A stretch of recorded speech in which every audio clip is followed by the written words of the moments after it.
Bismillahirrahmanirrahim. Alhamdulillahirabbil alamin. Wassalatu wassalamu ala asyrafil mursalin Sayyidina Muhammadin wa ala alihi washabbihi ajmain. Amma ba'du. Sahabat Indonesia yang kami hormati, berikut kita mulai kajian tafsir yang dikeluarkan oleh UII.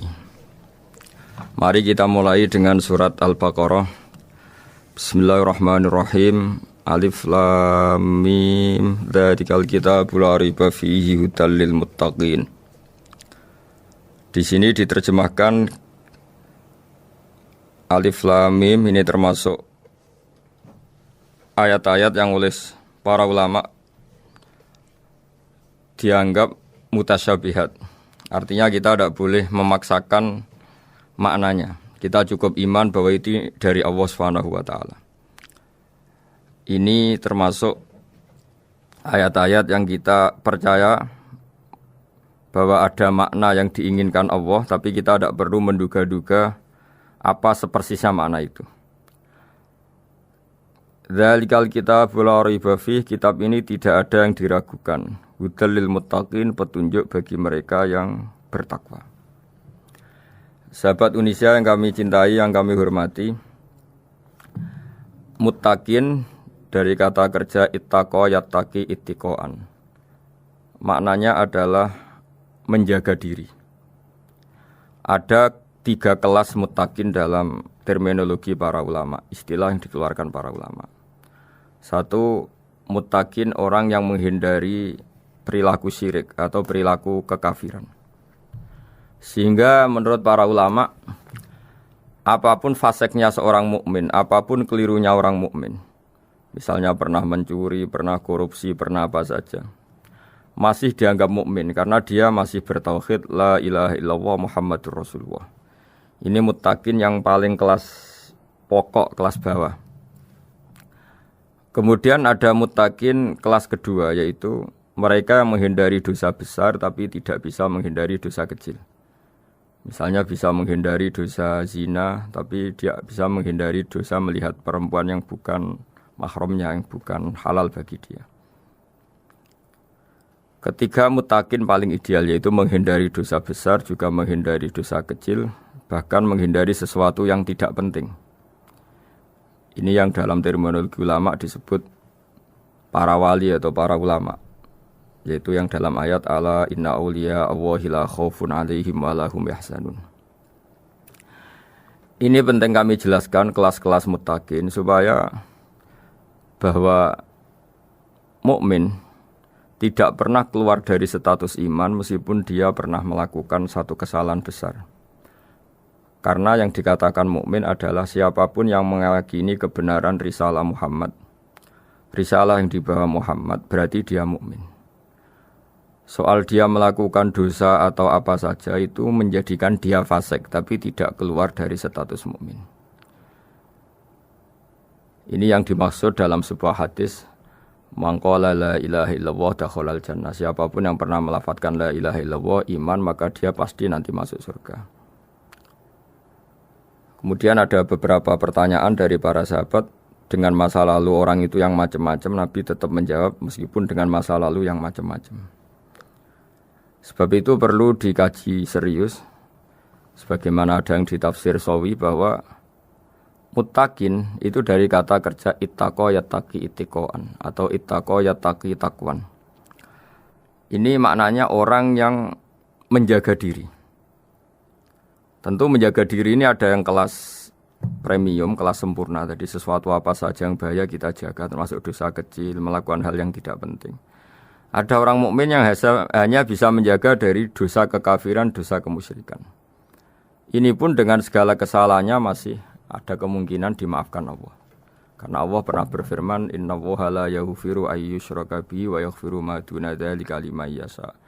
Allah tidak akan memaafkan dosa syirik, tapi Allah masih bisa memaafkan atau masih berkenan memaafkan dosa di luar syirik. Kemudian yang perlu dimengerti oleh sahabat Indonesia adalah makna la raiba fihi. Ini yang perlu kami ungkap, bahwa Al-Quran ini tidak ada keraguan padanya. Tidak ada keraguan ini yang mudah kita teliti karena kita orang Indonesia, mungkin rasa-rasa sastra Arab enggak kental. Mari kita teliti dari segi makna, karena makna ini rasa dan rasa itu universal. Begini misalnya, dulu orang-orang kafir Mekah karena mereka penyembah berhala, penyembah Tuhan-Tuhan yang banyak, itu memprotes. Mereka memanggil tentu masih Muhammad, belum ya Rasulullah. Muhammad, kamu mengajak ke Tuhan berapa? Rasulullah menjawab, ke Tuhan yang satu. Lalu mereka bertanya, Muhammad, urusan kita ini banyak, problem kita banyak. Tuhan banyak saja tidak bisa menyelesaikan, apalagi satu Tuhan. Ini yang diceritakan dalam sebagian ayat disebut Aja'alal alihata ilaha wahida inna hadza lasyai'un ujab. Bagaimana mungkin Tuhan itu satu? Harusnya Tuhan itu banyak karena urusan kita banyak.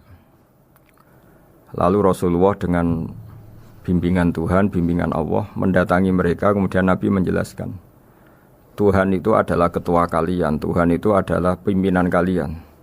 Bagaimana kalau Anda jadi pembantu kemudian punya majikan banyak, punya penguasa banyak, punya tuan banyak, kemudian semua tuan-tuan Anda ini memerintahkan Anda dengan perintah yang beda-beda.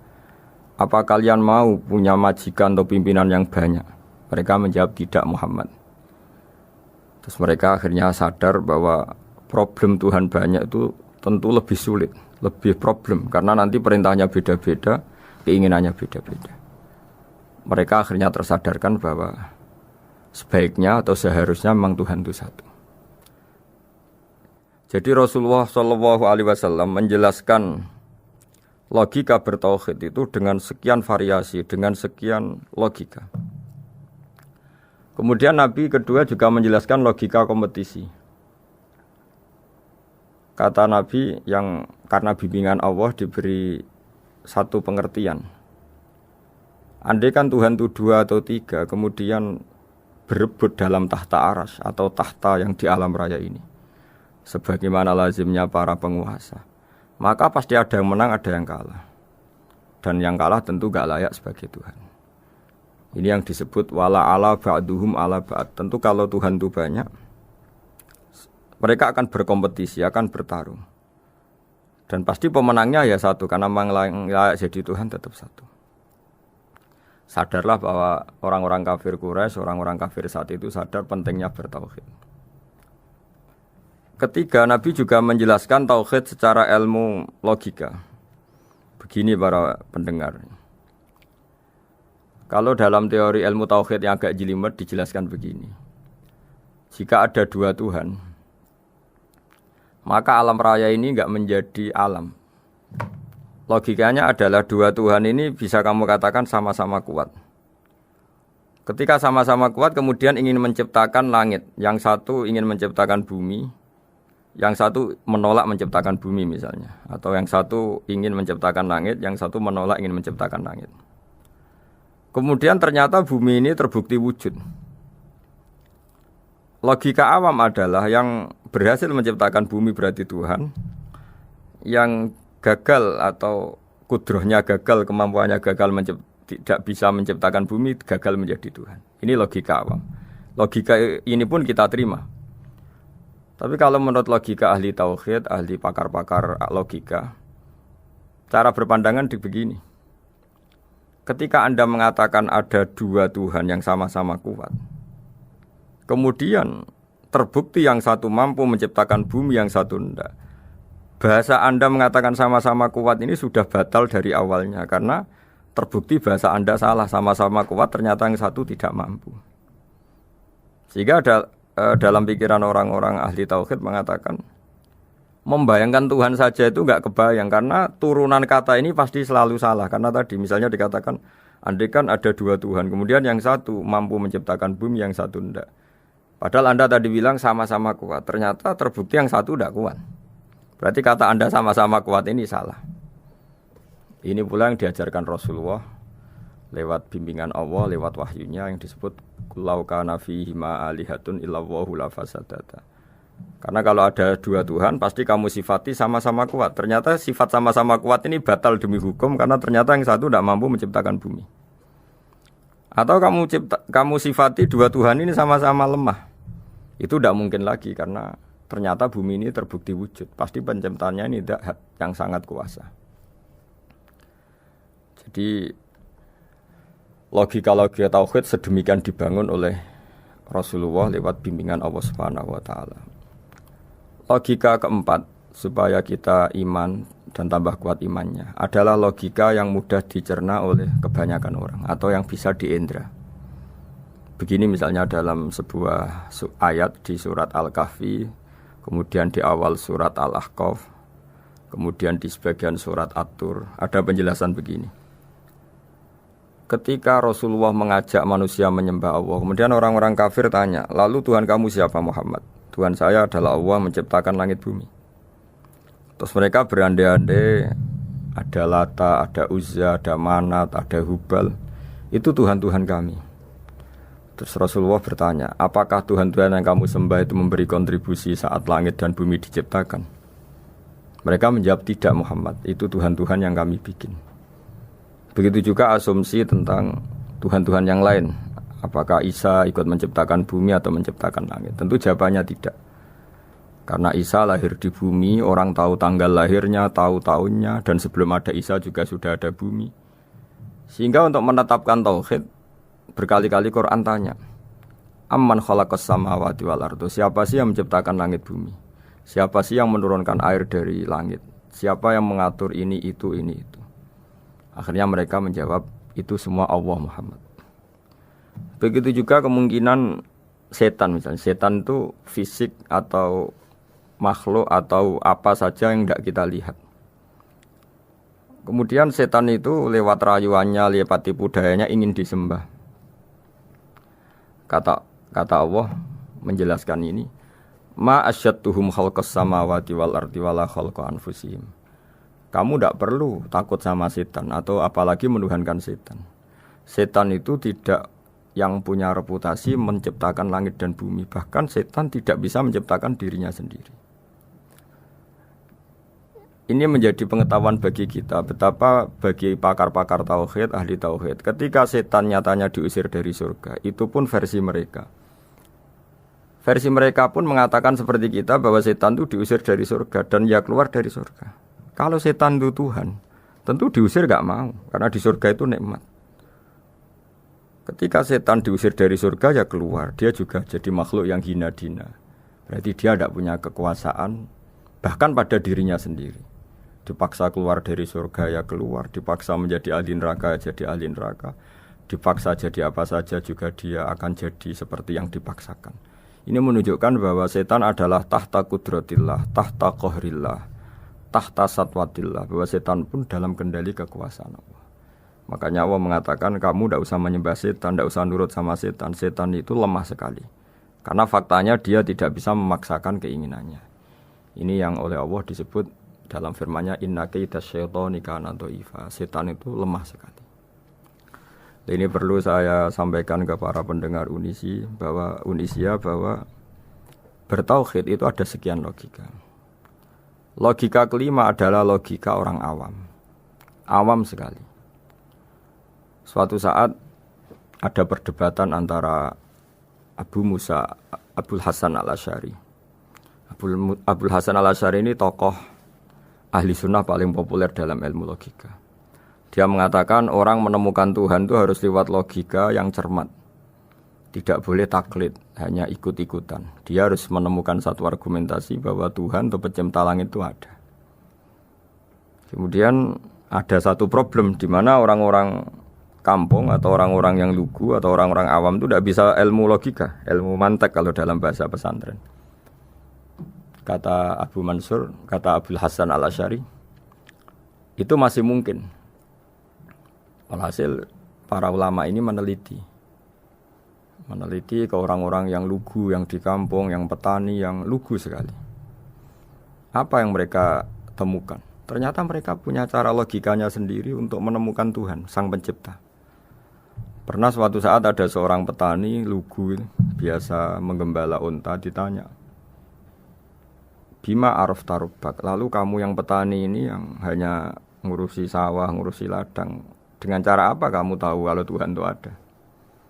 Si petani tadi marah besar dan dia mengatakan, Al-ba'ratu tadullu 'alal ba'ir wa asharul aqdam yadullu 'alal masir. Kata petani tadi, yang namanya ada kotoran unta pasti ada untanya. Yang namanya ada jejak kaki pasti ada yang barusan lewat. Artinya kalau ada makhluk pasti ada pencipta. Ini logika awam yang mudah. Kita tidak mungkin mengatakan bumi ini pencipta, mengatakan matahari pencipta.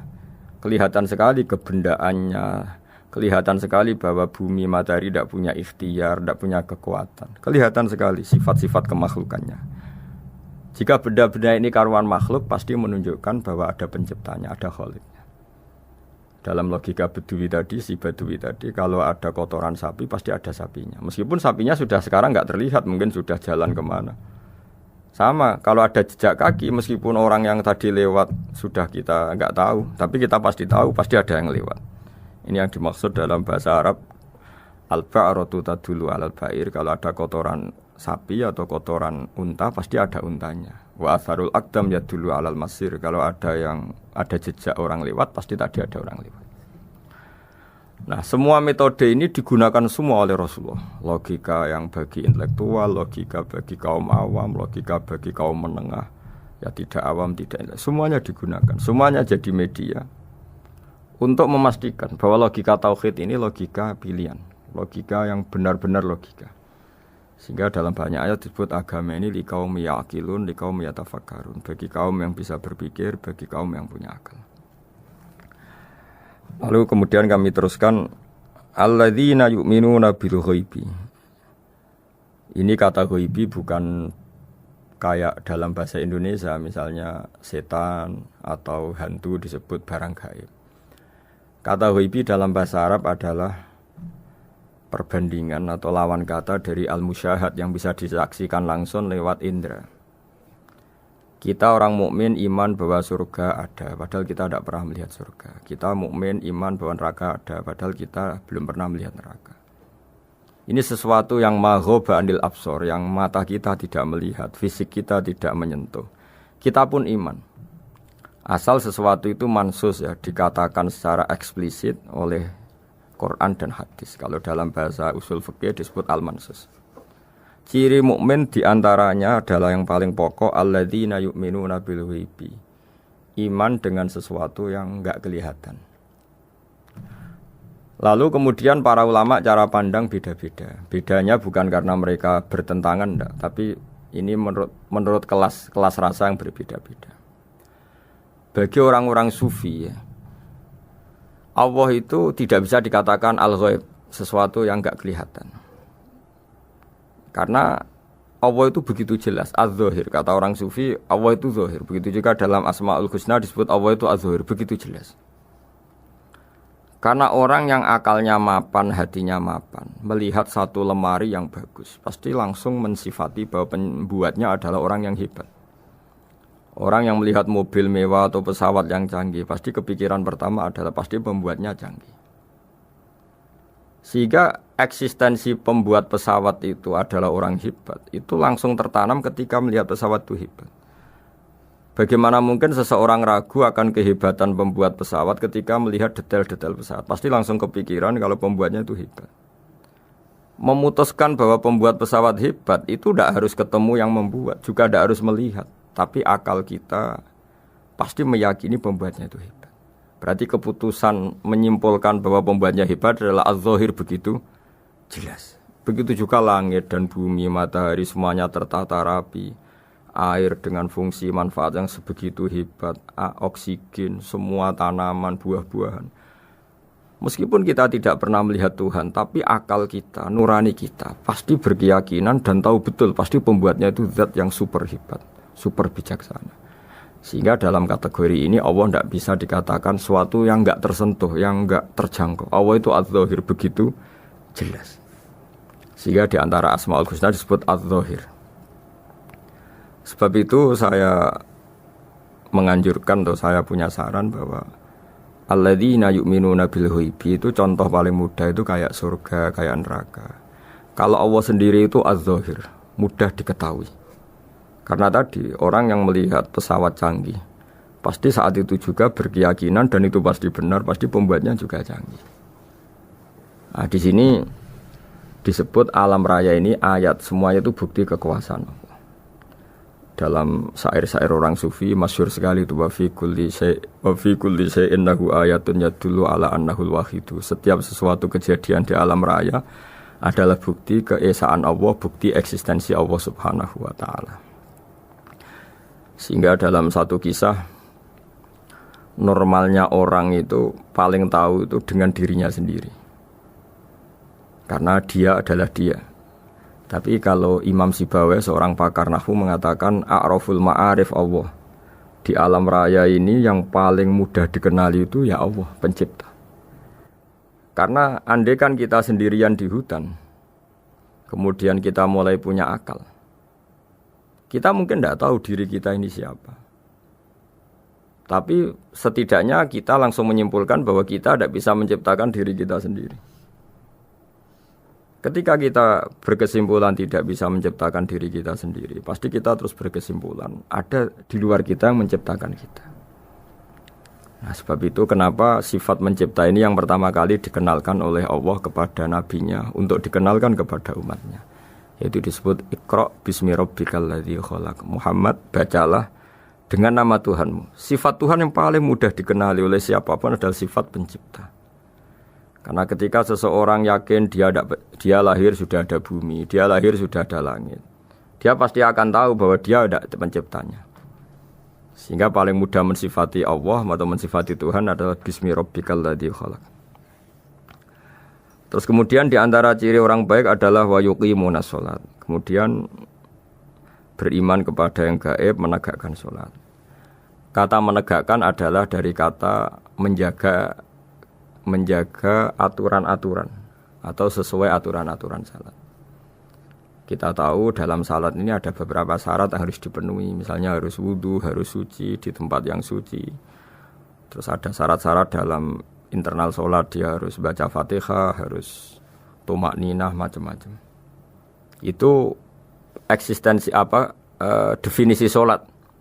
Kemudian kata berdiri juga diartikan para ulama, eksistensi sholat harus diketahui secara publik, secara sosial. Karena sesuatu itu punya eksistensi kalau jadi konsensus atau diakui oleh publik. Di sini agama mewajibkan sholat jamaah. Kata banyak ulama, jamaah itu fardu kifayah, bahkan ada mengatakan fardu ain. Harus dijalankan orang banyak secara massal dan harus di tempat yang terbuka. Sehingga kata para ahli fikih, andaikan ada orang jamaah di dalam rumah tidak diketahui oleh banyak orang, belum mencukupi atau belum menggugurkan kewajiban jamaah. Sehingga eksistensi sholat harus diketahui secara publik. Sehingga dulu Rasulullah itu kalau sholat ya di masjid dan masjidnya terbuka. Sampai sekarang kita pun menyaksikan semua umat Islam kalau sholat di masjid yang terbuka. Sehingga dunia non-muslim pun tahu bahwa dalam Islam ada ritual, ada ibadah yang bernama sholat. Hikmah kedua dengan cara terbuka seperti ini, sholat itu menjadi gak pernah rubah mulai zaman Nabi sampai kiamat. Dengan tradisi jamaah berarti kaifiyah atau cara sholat ini permanen. Bapak kita sholat ya seperti itu, imam seperti itu, anak cucu kita akan meniru kita ya seperti itu. Sehingga gak ada varian-varian yang hanya berdasar subjektivitas musolli yang sholat. Taruh saja kita misalnya jadi seorang sufi yang baru takut sama Allah atau baru usul kalau dalam bahasa sufi. Kemudian kita sholat sendiri di rumah, mungkin dengan gaya menangis, terseduh-seduh, macam-macam. Ini tentu tidak baik sebagai standar sholat. Begitu juga ada anak atau pedagang yang kesusu atau tergesa-gesa, kemudian sholat hanya sekian, 2 menit, 1 menit. Ini juga tidak baik. Meskipun itu boleh dilakukan individu-individu. Tapi kalau dalam sholat jamaah, orang harus manut imam, dan ada standarnya, misalnya tumakninah itu biqadri subhanallah, jadi ada ukurannya. Ini penting saya utarakan bahwa hikmah jamaah itu bukan sekedar dapat pahala 27 kalau sendiri, dapat pahala 1 itu enggak. Tapi ini menjaga eksistensi sholat supaya ya seperti ini terus sampai kiamat. Sehingga orang Indonesia atau orang Afrika, orang mana saja, itu ketika haji atau ketika saling berkunjung di negara lain, itu enggak akan kaget dengan cara-cara sholatnya, karena seluruh dunia kaifiyahnya caranya sama. Ini semua barokah dari jamaah. Maka Rasulullah itu enggak banyak ngendikan tentang caranya sholat, beliau hanya ngendikan shollu kama ra'aitumuni usolli. Sudahlah kamu pokoknya makmum saya.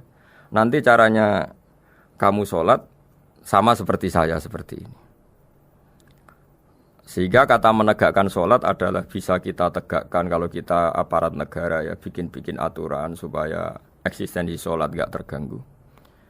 Kalau kita seorang kultural juga mensuasanakan sholat dan supaya kefiahnya atau caranya sholat ini benar kita tradisikan jamaah sehingga anak kecil ngikuti yang besar, yang bodoh ngikuti yang pinter dengan satu cara itu barokahnya jamaah.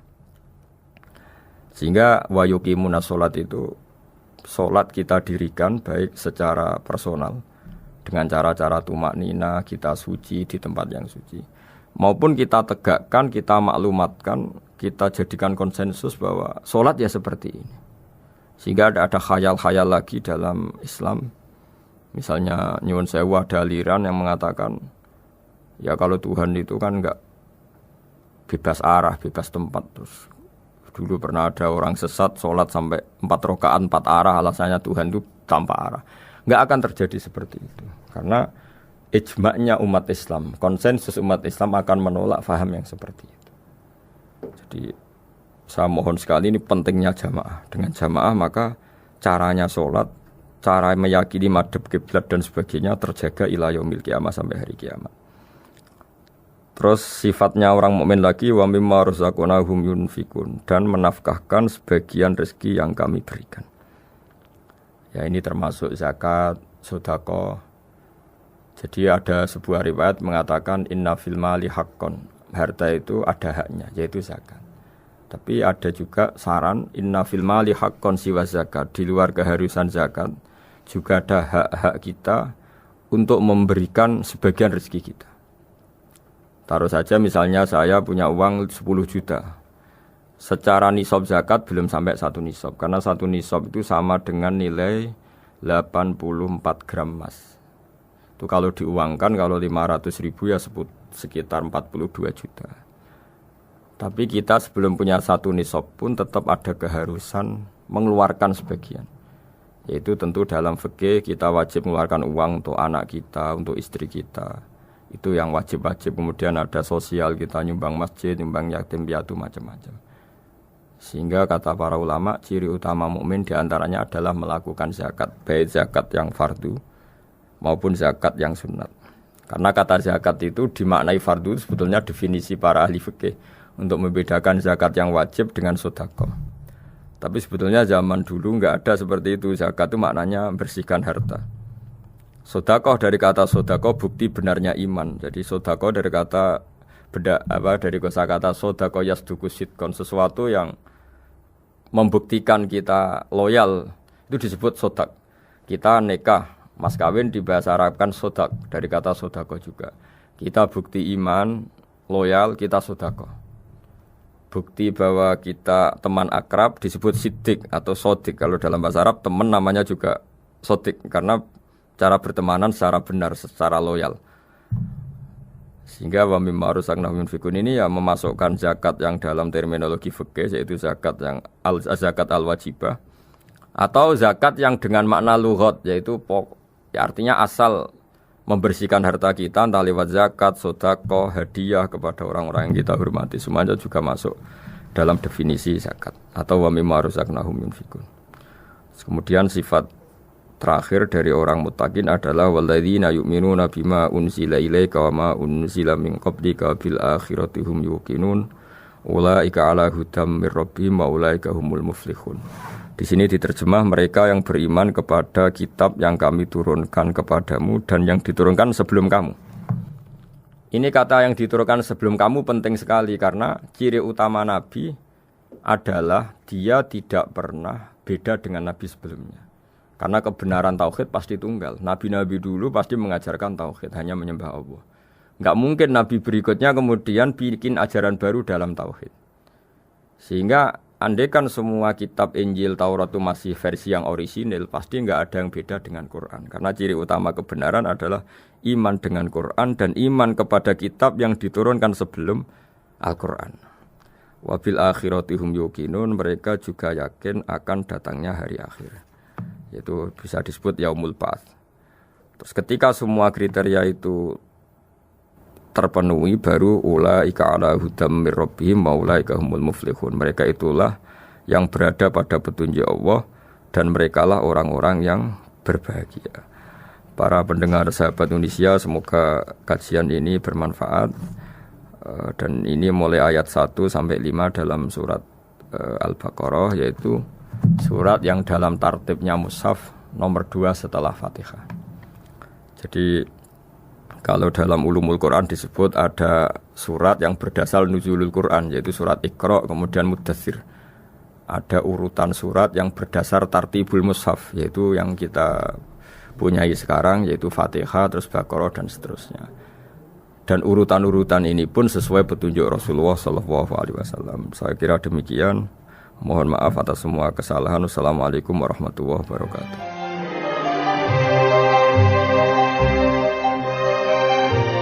Demikian tafsir UII bersama Kiai Haji Ahmad Bahaudin Nur Salim, pengasuh Pondok Pesantren Tahfizul Quran Rembang. Beliau juga merupakan mitra Profesor Zaini Dahlan MA dalam penyusunan Quran Karim dan terjemahan artinya Universitas Islam Indonesia.